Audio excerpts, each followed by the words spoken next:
एक वो लोग जो सपना देखते हैं और एक वो लोग जो बड़ा सपना देखते हैं, इन दोनों में डिफरेंट है। एक वो लोग जो बड़े सपने देखते हैं और एक वो लोग जो उन बड़े सपने को पूरा करते हैं, डिफरेंट है। एक वो लोग होते हैं जो ये सोचते हैं कि मुझे ये चाहिए ही चाहिए और अगर नहीं भी मिला तो कोई प्रॉब्लम नहीं, लेकिन एक वो लोग होते हैं जो ये सोचते हैं कि मुझे ये चाहिए ही चाहिए, हर कीमत पर चाहिए, डिफरेंट है। अगर आप इस टाइम पर वो नहीं कर रहे हो जो आपके लिए सबसे ज़्यादा इम्पोर्टेंट है, आपके सपनों से जुड़ा हुआ काम है, तो आपका ड्रीम नहीं सिर्फ एक विश है। और इस दुनिया में ऐसा एक भी इंसान नहीं है जिसके पास कोई विश नहीं है। 80% से ज़्यादा लोगों की ज़िंदगी में कोई ड्रीम नहीं होते, कोई गोल्स नहीं होते, और सिर्फ यही कारण है कि सिर्फ 8% लोग सक्सेसफुल हो पाते हैं और सिर्फ 1% लोग हाईली सक्सेसफुल हो पाते हैं। आपके जीवन की हर वो सिचुएशन, हर वो परिस्थिति जिसमें आप संघर्ष कर रहे हो, जिसमें आप स्ट्रगल कर रहे हो, उसमें एक बहुत बड़ी अपॉर्चुनिटी छिपी हुई है। बस जो इंसान उस अपॉर्चुनिटी को देख लेता है वो निकल जाता है, और जो इंसान नहीं देख पाता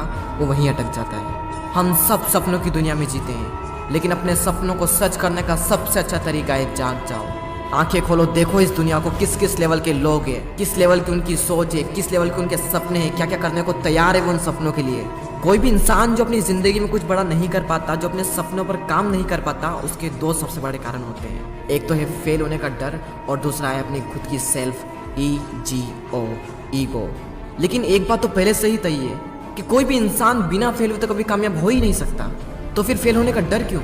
एक इंसान है जिसकी मैं बात करना चाहूँगा, जो कि 4th में 2 बार फेल, 8th क्लास में 3 बार फेल, ग्रेजुएशन के एंट्रेंस एग्जाम में 5 बार फेल, 30 जॉब इंटरव्यू से रिजेक्टेड। KFC के जॉब इंटरव्यू में जाते हैं, वहाँ पर 24 में से 23 को सिलेक्ट कर लिया जाता है, लेकिन उस एक इंसान को सिलेक्ट नहीं किया जाता। फिर वो पुलिस में भर्ती होने के लिए जाते हैं, वहाँ पर 5 में से 4 इंसान को सिलेक्ट कर लिया जाता है, लेकिन उससे सिलेक्ट नहीं किया जाता। वे फिर से जॉब इंटरव्यू के लिए जाते हैं, और उस टाइम पर उनका फ्रेंड जिसके उनसे भी कम मार्क्स होते हैं वो उनके साथ में होता है। उनके फ्रेंड का सिलेक्शन हो जाता है, लेकिन उनका सिलेक्शन नहीं होता है। ऐसा लग रहा था कि उनकी लाइफ में फेल्योर के अलावा कुछ है ही नहीं। अपनी लाइफ में फेल अगेन एंड अगेन, इतनी बार फेल, लेकिन उसके बावजूद भी रुके नहीं।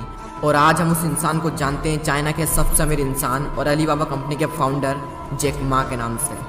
जब भी इतना फेल होने के बावजूद भी चाइना के सबसे अमीर इंसान बन सकते हैं, तो मुझे तो नहीं लगता कि आपकी ज़िंदगी में कभी इतने फेल्योर आए होंगे या फिर आने वाले होंगे। अगर आप फेल हो भी गए तो कोई बात नहीं, क्योंकि फेल होने से लर्निंग और एक्सपीरियंस बढ़ता है, और एक्सपीरियंस और लर्निंग से सक्सेस मिलती है। तो ये इशारा है कि आप सक्सेसफुल होने वाले हो। ये था पहला कारण, फेल होने का डर। और दूसरा कारण है अपनी सेल्फ ईगो।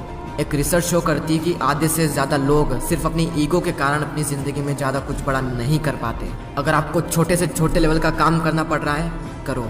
याद रखना, बचपन में मोदी जी ने चाय बेची थी, अमेरिका के पूर्व राष्ट्रपति अब्राहम लिंकन ने बचपन में जूते सिले थे, धीरूभाई अंबानी पेट्रोल पंप पर काम किया करते थे, और यह है एप्पल, गूगल, अमेजॉन, हार्ले और डिज्नी के गैराज, जहां से इन सब कंपनियों की शुरुआत हुई थी। और आज ये कंपनियां कुछ ऐसी दिखती है। अपनी सोच को सबसे बड़ा रखो, लेकिन शुरुआत हमेशा छोटे से छोटे लेवल से करो। याद रखना, शुरुआत में किस किस लेवल के काम करने पड़ते हैं। शुरुआत में कोई सपोर्ट नहीं करता। शुरुआती जंग हमेशा टफ होती है और बहुत ज़्यादा संघर्षमय होती है, और इसमें अकेले लड़ना पड़ता है। लेकिन इस मुश्किल जंग से जीत कर ही हर महान इंसान महान बनता है।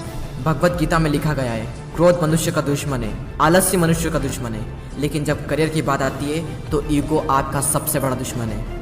अपनी ईगो में से ईगो हटाइए, गो, उठो, दौड़ो, भागो, और तब तक मत रुकना जब तक कि लक्ष्य की प्राप्ति ना हो जाए। और दोस्तों, इस वीडियो के एंड में मैं आप सबको दिल से थैंक्स कहना चाहता हूँ।